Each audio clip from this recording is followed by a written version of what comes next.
on the left. Originally, let's just listen to them.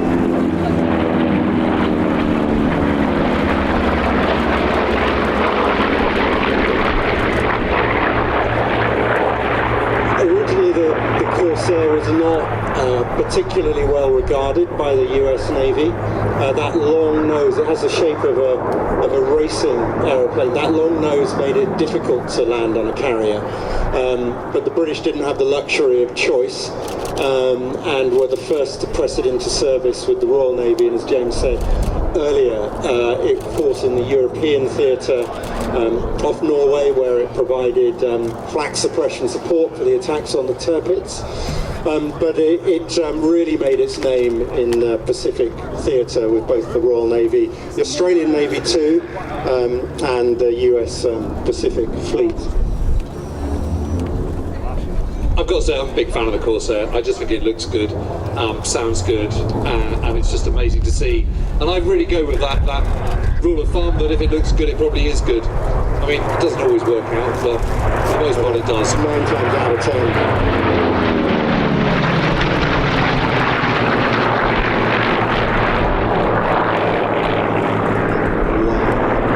What's not to like?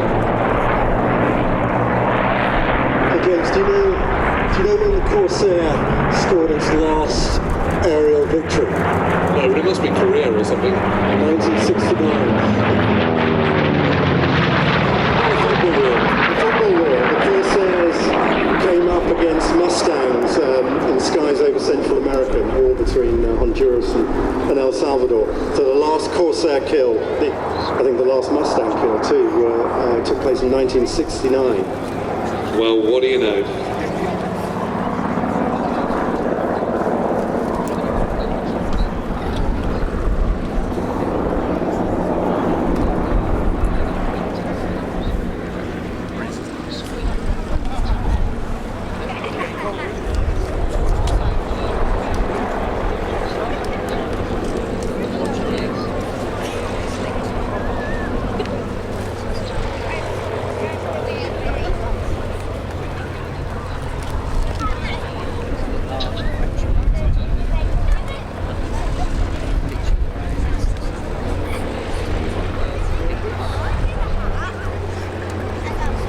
And that's just a classic sight, isn't it? The three fighters coming out of the sun.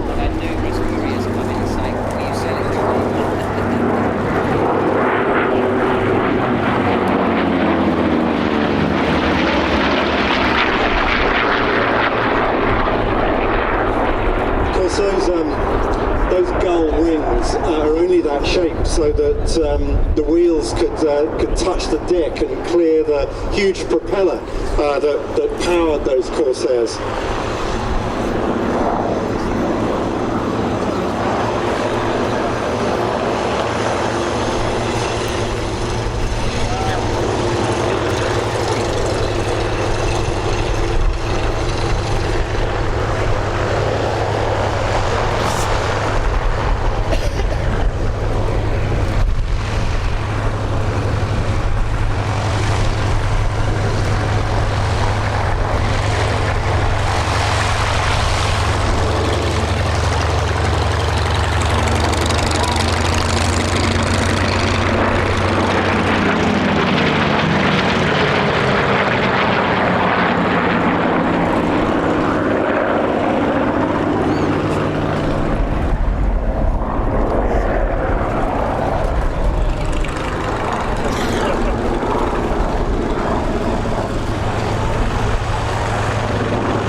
is coming up with its own solution to the aerodynamic and technical challenges involved of achieving high performance. And what Grumman did, what Consolidated did with this is really, it was really fantastic. So unusual, so strong.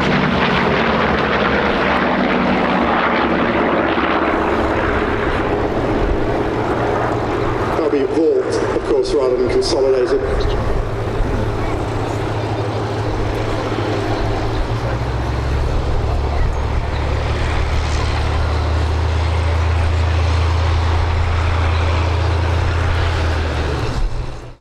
Side we have our Navy fighters, the Bearcat, the Wildcat, and 3 Corsairs. Enjoy this one. It's called Row 28. It's